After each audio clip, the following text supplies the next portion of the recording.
Hi everyone. सो आज की video में आईबीएम की तरफ से बिल्कुल डायरेक्ट असेसमेंट वाली अपॉर्चुनिटी के बारे में डिस्कस करने वाले हैं। आपको लाइव दिखाऊंगा कि जैसे ही आप अप्लाई करोगे तो अप्लाई करने के बाद यहां पर आपको असेसमेंट रिसीव हो जाएगा। बट आगे बढ़ने से पहले देखो, कोई चीज आप पूछो और मैं बताऊं ना तो ऐसा मुझे अच्छा नहीं लगता। तो बहुत लोगों ने बहुत कुछ कहा है। लोगों ने बोला है कि भाई आईबीएम वेस्ट है, आईबीएम में अप्लाई करो, टेस्ट दो, रिस्पॉन्स नहीं आता है, और आईबीएम तो टेस्ट करवाती रहती है, इनको हायर वगैरह करना नहीं होता है। तो बड़े प्यारे एग्जाम्पल से आपको सब कुछ एक्सप्लेन कर देता हूं, क्योंकि देखो, कोई मतलब नहीं है अगर आप टेस्ट दे रहे हो आपको उसका फ्रूट नहीं मिल रहा, ऐसा कई लोगों को कहना है, तो उसका कोई मतलब नहीं है। बट मतलब है, आगे आपको एक्सप्लेन करता हूं, जरा आपको अच्छे खुले दिमाग से सुनना, समझ में आएगी। ठीक है, तो जो असेसमेंट है कैसे देना है आपको, वो तो मैं आपको बताऊंगा आईबीएम में कैसे आपको टेस्ट आएगा, डायरेक्ट टेस्ट अपॉर्चुनिटी। बस उससे पहले थोड़ी सी डिस्कशन मैं करना चाहता हूं।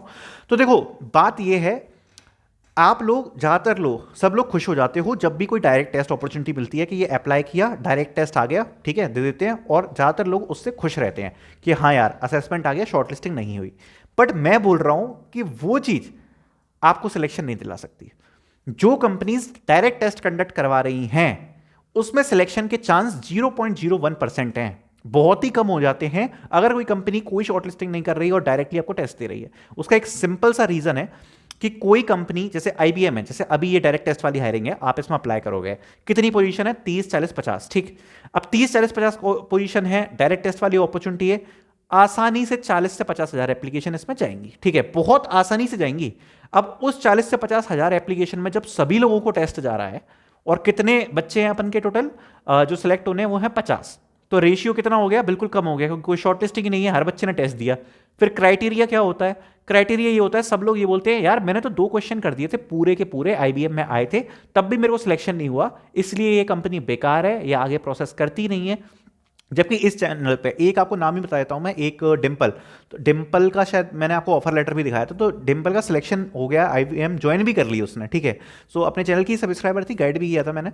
सो उसका सिलेक्शन भी हो गया आईबीएम में। अब क्या होता है, सिलेक्शन तो हो रहे हैं बट क्वांटिटी इतनी कम हो जाती है अगर डायरेक्ट टेस्ट है कि आप लोगों को ऐसा लगता है कि वेस्ट है, क्योंकि ज्यादातर लोग उसमें रिजेक्ट होंगे ही, क्योंकि अगर डायरेक्ट टेस्ट है सब लोग उसमें देंगे, अप्लाई करेंगे, सभी ने 2 क्वेश्चन कर दिए, फिर होता क्या है कि जॉब रिक्वायरमेंट्स के हिसाब से जो बिल्कुल ही परफेक्ट रेज्यूम होगा जिसमें एक एक चीज डाल रखी है, और पता नहीं जिसने कोडिंग क्वेश्चन भी बिल्कुल ऐसे झट से कर रखा है, और मतलब बहुत ही ज्यादा स्ट्रिक्ट क्राइटेरिया, मतलब जो बंदा बिल्कुल टॉप 0.5% में है ना, उसको जाके इंटरव्यू में लाएगा, क्योंकि बहुत सारी एप्लीकेशन हो गई, सबको टेस्ट चले गए, तो वो चीज यहां पर खटक जाती है।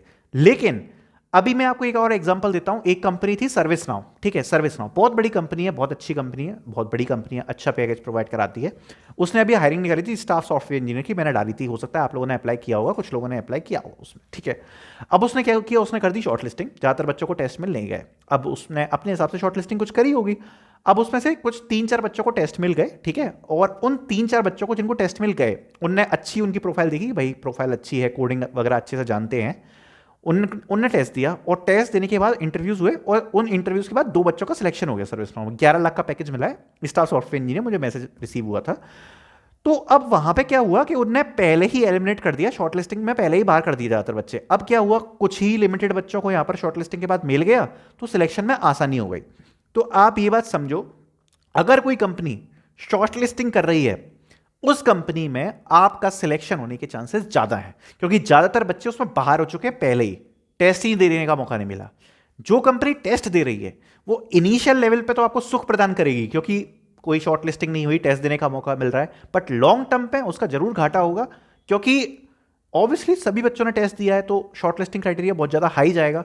तो मैं आपको कोई फॉल्स होप नहीं देना चाहता कि भाई डायरेक्ट टेस्ट है, ये तो वो है, जो सच्चाई है वो मैं आपके सामने लाके रखना चाहता हूं। तो ये सच्चाई है, इसलिए मैं आपको रिकमेंड करता हूं, आप जितनी ज्यादा एनर्जी से डायरेक्ट टेस्ट में अप्लाई करते हो, सबको बहुत अच्छा लगता है, अरे ये कंपनी टेस्ट भेज रही है, इसमें मैं अप्लाई करता हूं, उतने ही एनर्जी से ऐसी कंपनीज में अप्लाई करो जिसमें शॉर्टलिस्टिंग होती है, क्योंकि अगर वहां पे आपकी शॉर्टलिस्टिंग लगती है ना, जॉब आपको वहीं से मिलेगी। ज्यादातर चांस होते हैं, मैक्सिमम बच्चों की जिनकी जॉब लग रही है ना ऑफ कैंपस, उनकी उन्हीं कंपनीज में लग रही है जिनमें शॉर्टलिस्टिंग होती है। जैसे डिलॉयट एनालिटिक्स में काफी बच्चों की लगी, अब डिलॉयट एनालिटिक्स में तो कई बच्चों को मेल ही नहीं आए, उनने मात्र 20% बच्चों की शॉर्ट लिस्टिंग कर दी थी। डेलोइट एनालिटिक्स में 80% तो बाहर ही कर दी उसने। अब डेलोइट एनालिटिक्स में अच्छे खासे बच्चों का सिलेक्शन होगा क्योंकि वो बच्चे शॉर्ट लिस्टिंग के बाद निकल ही आए, फिर उसके बाद एलिमिनेशन काफी कम हुआ उसमें।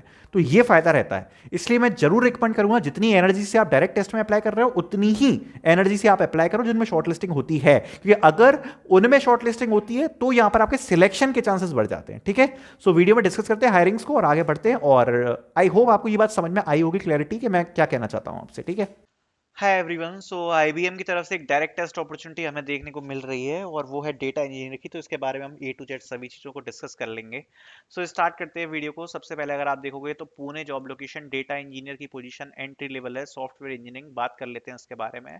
सारी चीज़ें यहाँ पर रिक्वायरमेंट्स वगैरह पढ़ सकते हो, खास कुछ बात नहीं है। लेकिन यहाँ पर एक चीज़ है कि इन लोगों ने जो नॉलेज मांगी है सारी डेटा में मांगी है। सो आई होप के वो ऐसे बच्चों को देख रहे हैं जिनकी डेटा में अच्छी नॉलेज है। टेस्ट तो ये सभी लोगों को भेज रहे हैं, बट जो बाद में शॉर्ट लिस्टिंग है वो ऐसे बच्चों की मेरे को ऐसा लगता है होगी जो डेटा में काफ़ी ज़्यादा बेहतर होंगे। ठीक है, सो जब आप इसमें अप्लाई करोगे so let's open the page. तो अगर आप देखोगे तो 15 मार्च को पोस्ट करी गई है, विच इज़ वेरी रिसेंट। अगर आप देखोगे तो आज 18 मार्च है, 15 मार्च को जॉब पोस्ट करी गई है। So you need to apply in this. अभी मैं तो इसमें ऑलरेडी अप्लाई कर चुका हूँ और अप्लाई करने के बाद की आगे की प्रोसेस हम इसका देखते हैं। So let's see all the mails. So सबसे पहले जब आप अप्लाई करोगे तो ऐसा आपको मेल रिसीव होगा, congratulation you have successfully submitted your job application. अब इसमें आप ये देखते जाना कि टाइमिंग क्या है। सो 5:02 पे ये वाला मेल रिसीव हुआ है। उसके बाद अगर नेक्स्ट मेल की बात करें तो नेक्स्ट मेल यहाँ पर रिसीव हुआ है 5:04 में। मतलब जस्ट 2 मिनट बाद ये वाला मेल रिसीव हुआ है जिसमें लिखा है द कोडिंग असेसमेंट। ठीक है, and it will be a timed assessment. Accommodation form दिया है, so let's fill the accommodation form. और उसके बाद हम नेक्स्ट यहाँ पर मेल पर चलेंगे। ठीक है, जो नेक्स्ट मेल है वो अपन का कोडिंग वाला है। सो यहाँ पर आपको सिलेक्ट करना है do not need a responsible accommodation और उसका आपको सबमिट कर देना है। जैसे ही आप सबमिट करोगे तो आपके सामने आप देख सकते हो सक्सेसफुली सेव्ड आ चुका है। उसके बाद आप बैक पर जाओगे। नेक्स्ट असेसमेंट आपको ये देखने को मिल रहा है, that is complete additional information. मैं जैसे ही इसको कंप्लीट करूंगा सो मैं आपको दिखा देता हूँ एक बार। सब कुछ लाइव ही आपके सामने ही कर रहा हूँ, इसमें कोई वो वाली बात ही नहीं छुपाने वाली।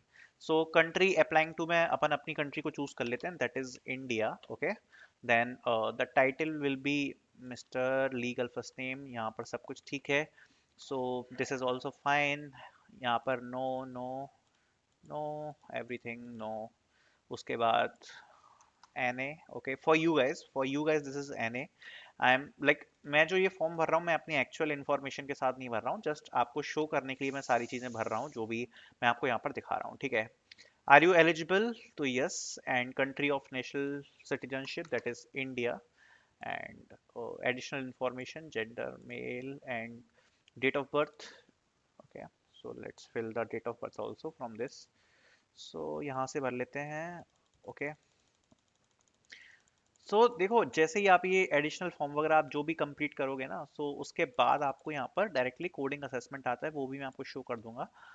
डिसेबिलिटी स्टेटस नो कर देते हैं और उसके बाद इसको कर देते हैं submit. Okay, so after this submitting this form you will get a page like this, form successfully saved, you can close this window। so let's close all the windows। अब देखो, अब जैसे ही आप ये क्लोज करोगे उसके बाद you need to wait for some time। after waiting for some time you will get coding assessment, so I will show the coding assessment also to you guys।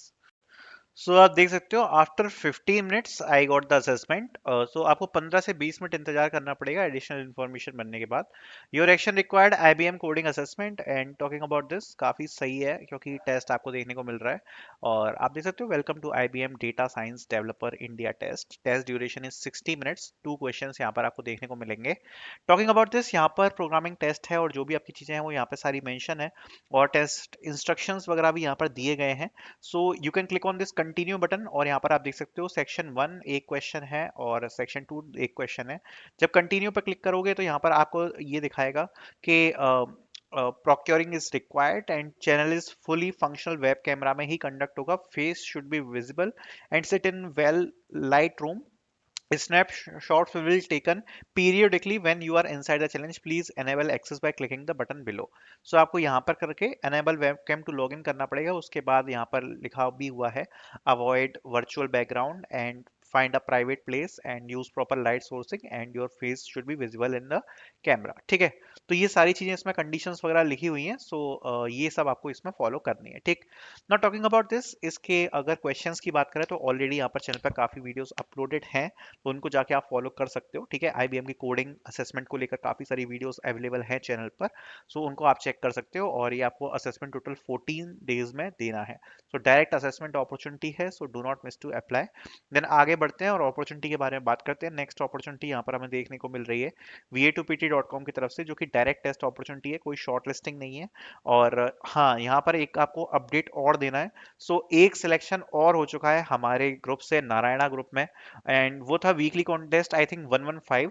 और देखो, जो लोग ये कॉन्टेस्ट देते जा रहे हैं ना, मैं आपको एक चीज बताता हूँ कि लगभग एक महीने बाद आपको इसके रिजल्ट्स देखने को मिलेंगे। अगर आपकी शॉर्टलिस्टिंग वगैरह कराई जाती है तो थोड़ा सा टाइम लेती हैं चीजें। ठीक है, सो आप देते चलो, एक काफी सही अपॉर्चुनिटी है, क्योंकि इस टाइम पे जब हमें कम टेस्ट देखने को मिल रहे हैं, एटलीस्ट यहाँ पर आपको लगातार टेस्ट वगैरह देखने को मिल रहे हैं इसमें। So do not miss to apply, हर वीकली होता है और इस बार va2pt.com हायर कर रही है, 3 पोजीशंस हैं, so do not miss to apply. आगे बढ़ते हैं और आगे की अपॉर्चुनिटी की अगर मैं बात करूं तो आगे हमें अपॉर्चुनिटी देखने को मिल रही है जी डिजिटल की तरफ से। तो जी डिजिटल यहाँ पर हायर कर रही है सॉफ्टवेयर इंजीनियर्स के लिए। एंड टॉकिंग अबाउट दिस, जो रिक्वायरमेंट रखी है वो है bachelors degree in computer science STEM majors, experience with angular C sharp, experience with web development using HTML5 CSS3, experience with database. ठीक है, experience with modern tooling, aware of methods and practice such as learn agile XP। और यहाँ पर requirements पढ़ के आप सारा इसमें अप्लाई कर सकते हो। ठीक है, then we have opportunity from HCL tech. And HCL tech की तरफ से अपॉर्चुनिटी हमें देखने को मिल रही है सीनियर एनालिस्ट। सो इसमें भी आप अप्लाई कर सकते हो, सर्विस डेस्क का रोल है, नंबर ऑफ पोजीशन 1 रहेगी। ठीक है, आप लोग इसमें अप्लाई कर सकते हो। And talking about next hiring opportunity, that is from Barclays. तो Barclays is hiring for business analyst Pune, and date of joining is 15th March, and sorry, date of posting is 15th March. So business analyst की position है। So अगर talking about इसकी qualifications, तो नीचे हम चलते हैं। तो क्वालिफिकेशन में मांगा है डिग्री लेवल और equivalent education, project management science, computer science, कोई भी लोग इसमें अप्लाई कर सकते हैं। स्ट्रॉन्ग एसक्यूएल स्किल्स मांगी है पुणे। तो ये एक बड़ी अपॉर्चुनिटी है और इंपॉर्टेंट अपॉर्चुनिटी है, do not miss to apply. So I will be putting out the link in the description, so you can apply. Thank you so much for watching.